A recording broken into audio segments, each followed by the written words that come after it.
para você, qual foi o maior milagre de Jesus? O que você acha?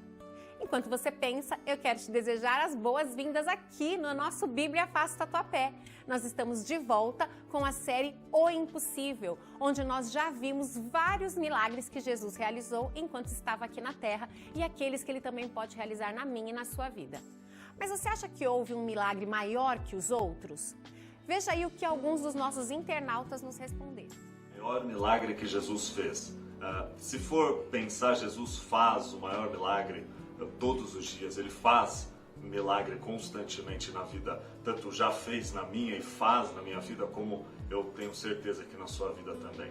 Só que das histórias bíblicas, para mim, o milagre que Jesus fez, dentre vários, pensa, ele já conseguiu acalmar um mar, uma tempestade, conseguiu multiplicar pães, peixes para uma multidão que estava faminta, conseguiu curar pessoas só pela fala, pela palavra dele.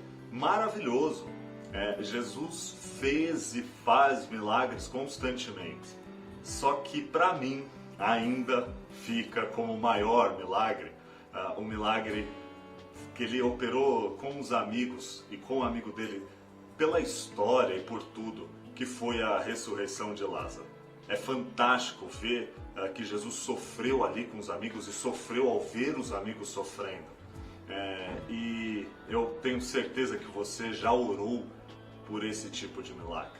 Porque por estar na Bíblia, por estar essa história na Bíblia, é que faz a gente entender o poder de Jesus, o poder de Deus. E a gente ora e clama por muitos que, até mesmo por médicos, são desacreditados. Só que a gente ora para que, se for da vontade de Deus, porque a gente não entende a morte, que até mesmo ressuscite uma pessoa que está ali em coma, desacreditada. E a gente sabe que quando é da vontade de Deus, as obras dele são fantásticas, assim como foi com Lázaro.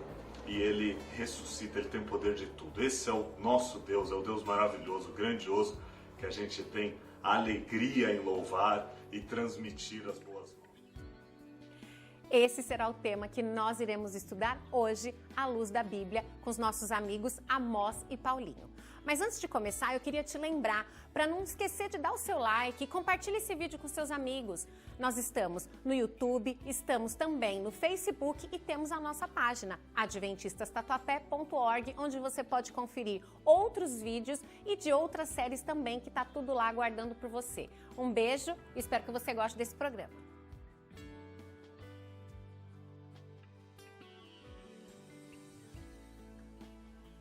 Você é muito bem-vindo a mais este encontro de Bíblia Fácil Tatuapé. Estamos estudando nesta série O Impossível, os milagres de Jesus. Amós, muito bem-vindo você aqui conosco, é um prazer a gente estar com você para estudarmos a Palavra de Deus. Olá, Paulinho, obrigado você também pela sua conexão, pela sua audiência, é muito bom receber você aqui e é muito bom termos esse momento, esse programa semanal de estudo da Bíblia. E como fazemos sempre, nós vamos pedir a presença do Espírito Santo conosco aqui no estúdio e com vocês aí na sua casa, no seu escritório, onde você se encontre. Se for possível, feche os olhos conosco e vamos orar a Deus. Querido Deus, bom Pai que estás nos céus, nós te rogamos que Tu se faça presente neste momento em nós e entre nós. Sejamos iluminados pelo poder do Espírito Santo e que sejamos transformados pelo poder da Tua Palavra. Nos dê sabedoria para alcançarmos as pessoas que estão desejosas de Te conhecer e que possamos um dia nos encontrar e estarmos juntos com Jesus por toda a eternidade. Isso nós pedimos e Te agradecemos por Jesus. Amém. Amém. Muito bem, a gente estava estudamos nas últimas semanas o impossível, os milagres de Jesus. Nós poderíamos fazer assim uma retrospectiva bem rápida, né? Jesus atuou na vida de pessoas, curando, né? Atuando de maneira a tirar as mazelas, os infortúnios das pessoas, as doenças, poderíamos assim dizer. Mas Jesus também atuou sobre a natureza, caminhando sobre o mar, acalmando a tempestade, ou mesmo multiplicando pães e peixes para alimentar multidões. Jesus também fez milagres que a gente poderia, assim, não teríamos como explicar. Na verdade, os milagres a gente não explica, né? Se crê. E a gente fez uma pergunta aí.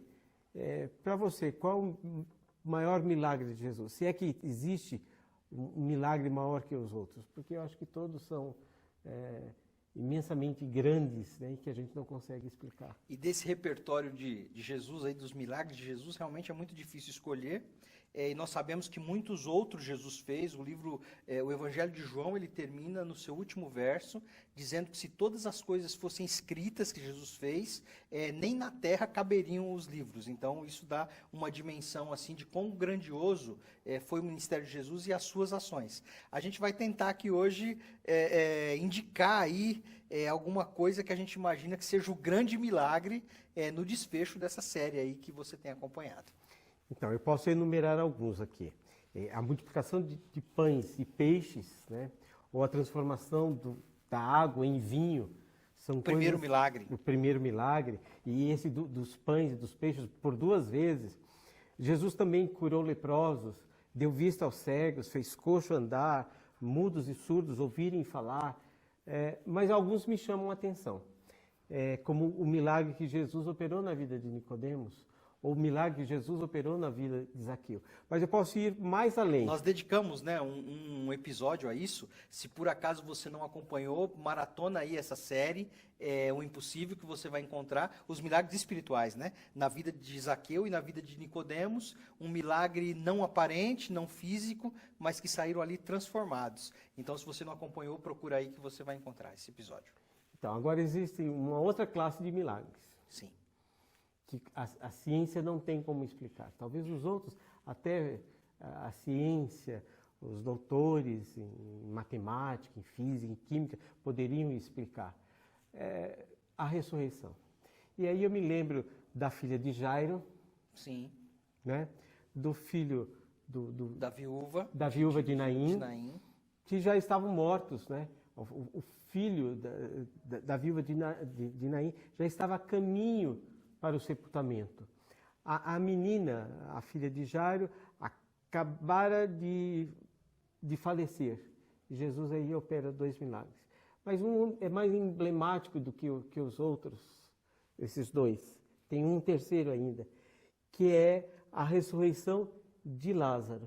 Lázaro havia morrido há 3 dias, né? E a gente sabe que 3 dias já está assim, com odor fétido mesmo, né? Como é que se explica esse milagre? Dá para a gente comentar um pouco? Esse milagre da ressurreição Eu acho que é um dos maiores, esse, hein? Creio que sim. Esse milagre da ressurreição de Lázaro tem a questão assim, que Jesus era um amigo pessoal da família, era amigo de Lázaro, era amigo da família, né, de Lázaro e suas 2 irmãs. Tem alguns aspectos que a gente pode ir para o texto bíblico e acompanhar. Isso está no Evangelho de João, capítulo 11. A gente vai encontrar isso da ressurreição de Lázaro. Tem a questão assim que quando Jesus foi avisado da doença de Lázaro, as pessoas entendiam que ainda havia tempo e realmente Jesus... De Jesus fazer um milagre. E Jesus, quando chegou, Lázaro tinha morrido. Então ele tem alguns emblemas, esse milagre, né? Algumas coisas que aconteceram. Porque para alguns milagres, Jesus disse só uma ordem, ou uma frase, ou um comando, e Jesus não precisou ir até a pessoa para que o milagre acontecesse. Ele poderia ter feito isso com Lázaro. E parece que Jesus não deu importância, não deu resposta, esperou ele morrer, e aí já havia se passado 3 dias, né? Quer dizer, o amigo dele deixou adoecer, morrer, e parece que Jesus não fez nada. Olha o que diz o texto bíblico aqui, ó. Se você tiver a oportunidade de abrir a sua Bíblia, acompanhar no aplicativo, Evangelho de João, capítulo 11, o verso 3 diz que mandaram, pois, as irmãs de Lázaro dizer a Jesus, Senhor, está enfermo aquele a quem amas. Eram amigos, era amigo da família. Ao receber a notícia, Jesus disse, essa enfermidade não é para a morte, e sim para a glória de Deus, a fim de que o Filho de Deus seja por ela glorificado. Eu imagino que nesse ponto aqui, as pessoas entenderam que Lázaro não morreria. Então, assim, essa doença não é para a morte, fica tranquilo. E muitas vezes o texto bíblico, muitas vezes o agir de Deus, ele nos surpreende. Então aqui, aparentemente, Jesus está dizendo que Lázaro não vai morrer. É uma leitura assim, você entende isso de forma apressada. E aí quando continua o texto bíblico, vou pular um pouquinho aqui, demorou, verso 6, quando, pois, soube que Lázaro estava doente, ainda se demorou 2 dias no lugar onde estava. Depois disse aos seus discípulos, vamos outra vez para a Judéia. Disseram os seus discípulos, mestre, ainda agora os judeus procuravam apedrejar-te e ainda vai para lá e tal. Enfim, Jesus se demorou e veio a notícia, então, que Lázaro havia morrido. Olha aqui, verso 11. Isto dizia e depois acrescentou, nosso amigo Lázaro adormeceu, mas vou para despertá-lo. Nesse ponto aqui, as pessoas ainda achavam que Lázaro só tinha dormido. Jesus falou que a doença não era para a morte, vou despertar. Disseram, pois, os discípulos, se ele dorme, está tudo bem, estará salvo.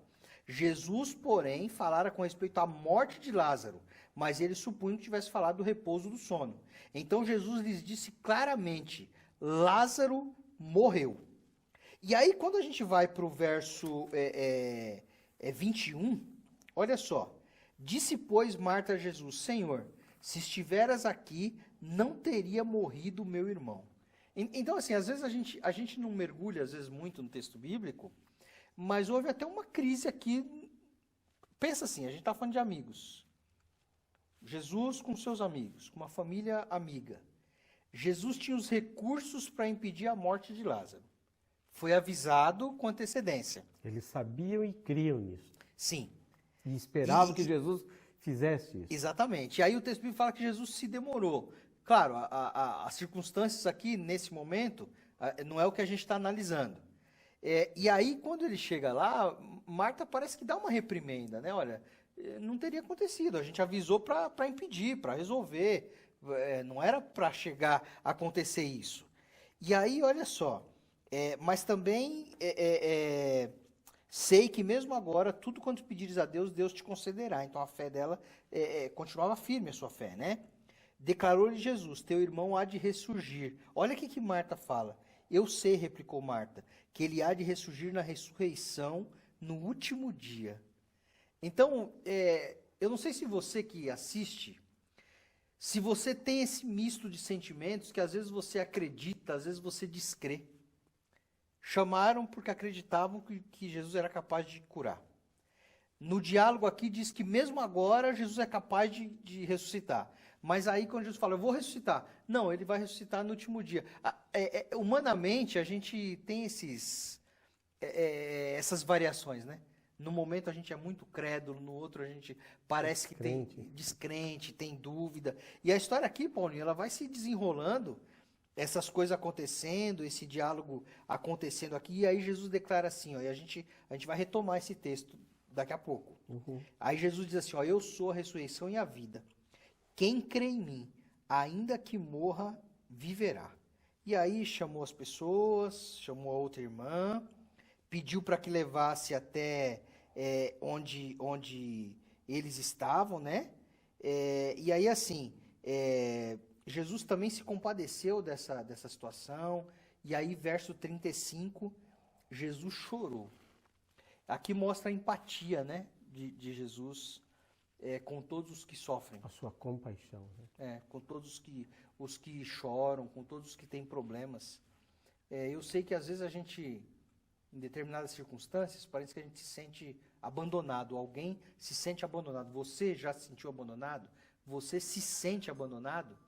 O texto bíblico aqui é muito claro, dizendo que Jesus ele teve compaixão, ele chorou diante dessa cena aqui, ó.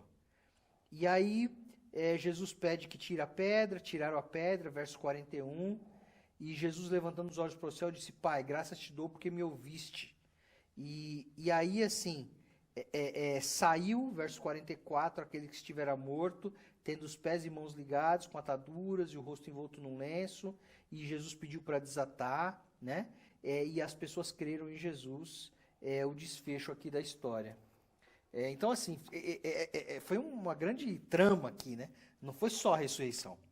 Teve o pedido de ajuda, teve a demora, teve a reprimenda de Marta, teve o próprio fato de... conformismo, né, com a situação, né?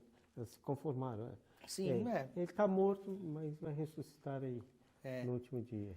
E teve Jesus, assim, a humanidade de Jesus, de certa maneira, aflorou, né, o seu sentimento aqui, porque mesmo ele sabendo da possibilidade da ressurreição, mas ele chorou de ver as pessoas sofrerem, né? Às vezes a gente já comentou isso algumas vezes. Você passa, tem um acidente de trânsito, você vê ali os policiais, você vê uma pessoa coberta ali, você não sabe quem é. Mas você sabe que ele é filho de alguém, né? Você sabe que tem pessoas... Tem uma família. E a gente, né, sente tristeza, nem imaginando quem é essa pessoa. Então Jesus se colocou, né, nessa posição, assim, a família ali sofrendo, uma família tão querida para ele, né, sofrendo e tudo. Nós vamos um pouquinho mais além. Então, são 3 milagres que têm a ver com Ressurreição. Com ressurreição, morte e vida a seguir. Mas aí tem uma coisa que é mais emblemática mesmo, né? Que talvez para o internauta, se não se lembra, na minha opinião, este é o maior milagre de Jesus. A sua própria ressurreição, né? Jesus, depois de 3 dias, ele ressurge dos mortos, cumprindo-se as Escrituras. Vamos falar um pouquinho disso? Você acredita que este é um dos maiores milagres, se não o maior milagre? Acredito sim. Eu acredito que ele é o maior milagre no alcance que ele teve, ou que essa ressurreição produz. Então, eu observo, Paulinho, que algumas pessoas não entendem quando diz assim, mas Jesus morreu por mim.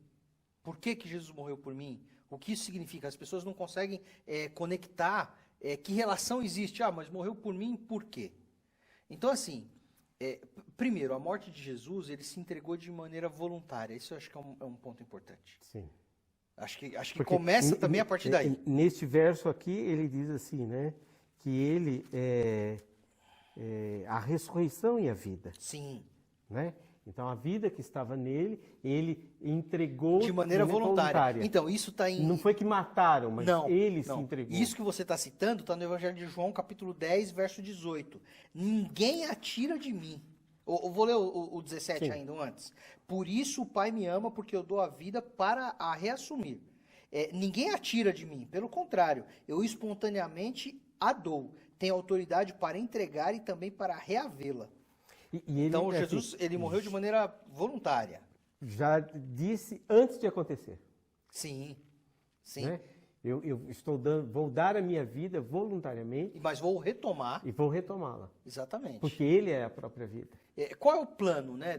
Por que Jesus morreu no nosso lugar? A Bíblia deixa claro que o salário do pecado é a morte. O pagamento pelo pecado, o pagamento por errar o alvo dos planos de Deus, ele de maneira natural, conduz para a morte. Que é isso que a gente vê acontecer no nosso mundo. O desfecho natural é a morte. E aí, assim, Jesus viveu, então quem peca, quem erra, quem comete erros, deve morrer. Jesus viveu uma vida sem esses erros, sem esses pecados, sem se desviar do plano original de Deus. Portanto, por antítese, ele deveria viver. Viveu uma vida perfeita, deveria viver. Mas como ele tomou o nosso lugar... Ele troca, então. Aí o homem que devia morrer, nós que deveríamos morrer, de maneira definitiva, a gente está dizendo. Então Jesus fala assim, não, eu vivi uma vida perfeita, dou a minha vida no lugar do Amós, do Paulinho, no seu lugar que está assistindo, para que a gente não tenha essa punição eterna. E aí alguém diz assim, olha, mas as pessoas morrem. De fato as pessoas morrem. Mas o que a Bíblia diz de vida após a morte? Ressurreição. Ressurreição é o que Jesus tem preparado. Tanto que Marta conhecia isso, que falou assim, Lázaro vai ressuscitar no último dia. Que último dia era esse? A volta de Jesus. Por ocasião da volta de Jesus. O apóstolo Paulo fala em Tessalonicenses capítulo 4, que por ocasião da volta de Jesus, ao soar trombeta, os mortos em Cristo ressuscitarão, voltarão à vida, serão recriados. Tá certo? Então, assim, Jesus, nessa vida que a gente vive aqui, realmente as pessoas morrem. Mas, por ocasião da volta de Jesus, todo aquele que acreditou, ele vai se apropriar dessa pena que Jesus pagou. Jesus já pagou por mim, eu vou voltar a viver. Então, é um assunto complexo, mas muito interessante. Talvez mais importante coroando a morte, é a ressurreição. Sim, sim. Porque se ele morresse E e ficasse permanecesse, morto. qual seria o galardão, a vitória disso? Exatamente. A vitória está na ressurreição. Na ressurreição. Na ressurreição. Na ressurreição. Em Apocalipse, quando tem os salvos ali, quando o apóstolo João vislumbra os salvos e eles têm aquele cântico novo, eles cantam exatamente o que você está falando. Eles dão honras, glórias e tal ao que esteve morto e reviveu. Porque Jesus, assim, se somente tivesse morrido, mas reviveu, e aí sim, ele coloca, nos dá esse crédito, né? A vida Sim. dele é colocada sobre nós como um crédito. Então, realmente é o maior milagre pelo alcance que teve. E aí, assim, alguém, Paulinho? Então, é o maior milagre em relação a nós, né? Sim, sim, em relação a nós. Em relação a nós é um milagre, porque os outros milagres que relatados aqui aconteceram há 2000 anos atrás. Só que esse milagre alcança a gente hoje de maneira objetiva. Atinge você hoje de maneira objetiva. Então, assim, alguém vai dizer assim, olha, mas eu não acredito que Jesus ressuscitou. O apóstolo Paulo, que inspirado por Deus, e era também um filósofo, assim, organizou o evangelho, né? Ele usa esse argumento, ele diz o seguinte, olha, se você acredita que Jesus ressuscitou dos mortos, então você deve acreditar que ele também vai trazer a vida àqueles que morreram. Então, As coisas estão interligadas, né? hoje a gente acredita e vê acontecendo milagres, Sim. né? Talvez não na proporção estratosférica de alguns milagres que são relatados aqui na Bíblia, né? Hoje a gente não vê o Mar Vermelho se abrir, a gente não vê cair o maná dos céus, a gente não vê todo dia pessoas sendo curadas de doenças. Mas a gente vê milagres que acontecem, né? Alguém é curado de um câncer, alguém que estava necessitado e quando pensava que tudo tinha terminado, de repente aparece alguém para suprir as necessidades com o alimento, com a roupa, do abrigo, do trabalho. Isso são pequenos milagres que a gente nem dá muito crédito ou muito valor, né? Mas são pequenos milagres que dia a dia, se não acontece na minha vida, na sua, mas acontece na vida de você. E, aliás, outros milagres acontecem, né? O sol que nasce todos os dias, etc. e tal. Mas o maior milagre é este, né? Sim. Essa vida que a gente transformada, né? Sim. Quando acreditamos em Jesus, como aconteceu com Nicodemos, como aconteceu com Zaqueu, né? E aí agora Jesus vem dizer assim, olha, todas essas coisas vão ficar no passado. Um dia eu te curei do câncer, um dia eu te dei alimento, como alimentei Elias no deserto, outro dia eu abri o mar vermelho, como abri para Moisés. Mas o maior milagre que eu quero fazer na sua vida é a transformação e te dar essa vida que está nele. Sim. Né? Agora, ele diz assim, eu vim para que vocês tenham vida, e vida em abundância. Mas não é essa vida de dor aqui, cheio de Covid, cheio de AIDS, cheio de guerra, de terremoto, de tempestade, de fome, de miséria. Isso seria um martírio se fosse uma vida abundante assim eternamente. Jesus promete uma coisa totalmente diferente, né? Jesus promete exatamente um mundo novo, uma circunstância totalmente nova, né? É exatamente isso que ele promete. E assim, para quem... A gente já leu o texto, mas eu quero repetir para você, Evangelho de João, capítulo 11, verso 25, quando Jesus afirma assim, ó, eu sou a ressurreição e a vida, quem crê em mim, ainda que morra, viverá. Então, quando eu comentei aí, nesse momento assim tão difícil, você já mencionou Covid, né? O Brasil alcança a marca agora, em agosto de 2020, alcança a marca de 100 mil mortos vitimados pela doença. Mas qual é a promessa de Jesus para nós? Ainda que morra, viverá. Porque Jesus tem a capacidade de recriar os nossos queridos, recriar as pessoas que morreram. Jesus tem essa capacidade de refazer, né? Isso é uma esperança linda e é a esperança que deve ficar no nosso coração. Exatamente quando você fala isso, que, olha, a vida aqui ela tem suas dores. Na verdade, a palavra de Deus aponta para uma ocasião onde essas dores não existirão. E é isso que a gente quer que você tenha no seu coração, essa certeza e essa esperança no seu coração. E Né? assim, Paulo diz assim, ainda que morto, né, Jesus disse, ainda que morto viverá, e Paulo diz assim, que num piscar de olhos, no abrir e fechar de olhos, ressurgiremos, Transformados, né? Transformados, né? E aquilo que era corruptível se tornará incorruptível. Quer dizer, então, aquilo que nos acomete hoje... Envelhece, adoece, né? Isso vai ficar no passado. As coisas passadas ficaram para trás Ficaram mesmo, no passado. e Cristo faz novas todas as coisas. Exatamente, eu quero ler um texto que eu acho dos mais lindos, Apocalipse capítulo 21. Apocalipse capítulo 21 fala de uma promessa linda, novo céu e nova terra. O apóstolo João está escrevendo, ele está exilado aqui na ilha de Patmos, lá no mar Egeu. Vi novo céu e nova terra, pois o primeiro céu e a primeira terra passaram e o mar já não existe. Vi também a cidade santa, a nova Jerusalém, que descia do céu, da parte de Deus, como uma noiva para o marido. Então ouvi grande voz vinda do trono, dizendo: Eis o tabernáculo de Deus com os homens. Deus habitará com eles, eles serão povos de Deus, e Deus mesmo estará com eles. E o próprio Deus lhes enxugará dos olhos toda lágrima. E a morte já não existirá, já não haverá luto, nem pranto, nem dor, porque as primeiras coisas passaram. Essas são as primeiras coisas que a gente vive aqui. E aí, se alguém tem dúvida, o apóstolo João recebe uma mensagem assim, ó.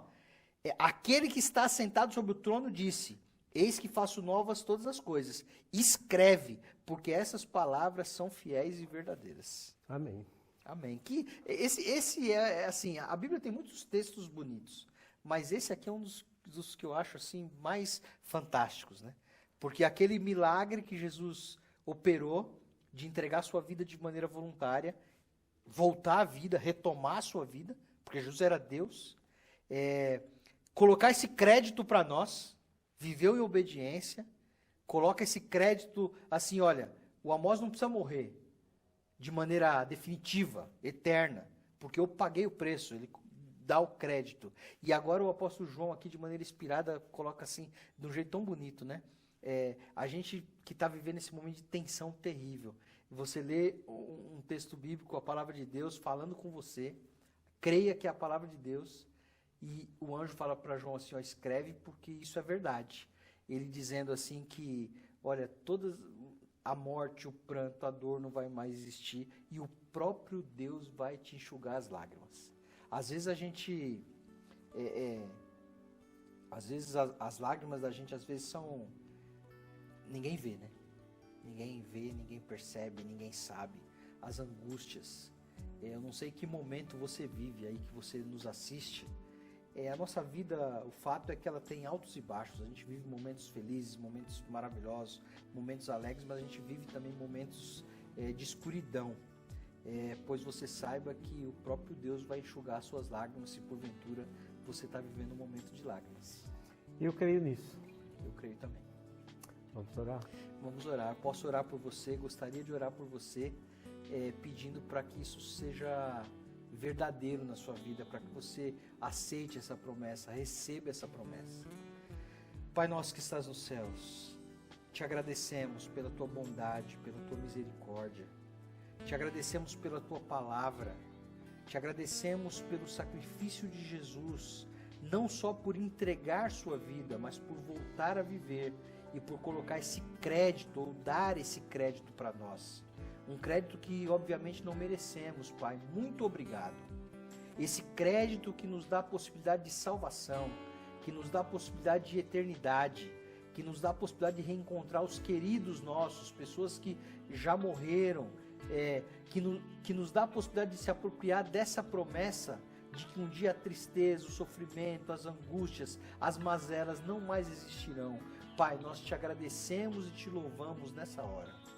Nessa hora eu oro por todo aquele que nos assiste, que o Senhor dê uma bênção, reserve uma bênção especial, reserve um carinho especial, coloca no coração a certeza dessas coisas que lemos, estudamos e conversamos aqui hoje, Pai.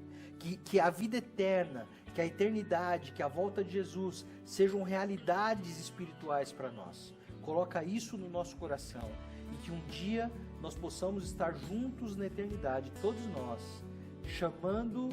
sendo chamados por Ti de filhos Teus. Essa é a nossa oração em nome de Jesus. Amém. Amém. Muito obrigado pela sua conexão. Até a próxima série. Fique com Deus. Foi muito bom estar com você. Que Deus abençoe você. Bom, gente, eu espero que vocês tenham gostado. Para nós foi uma delícia preparar essa série. Espero que você tenha se inspirado também e acredite que Jesus pode fazer o impossível na sua vida, principalmente para te salvar. Agora eu quero te chamar para não perder a próxima semana, porque a semana que vem nós estaremos com o segundo módulo da série Fundamentos com o Pastor Joelson. Eu espero que você não perca e convide seus amigos para assistir conosco. Beijo, até semana que vem.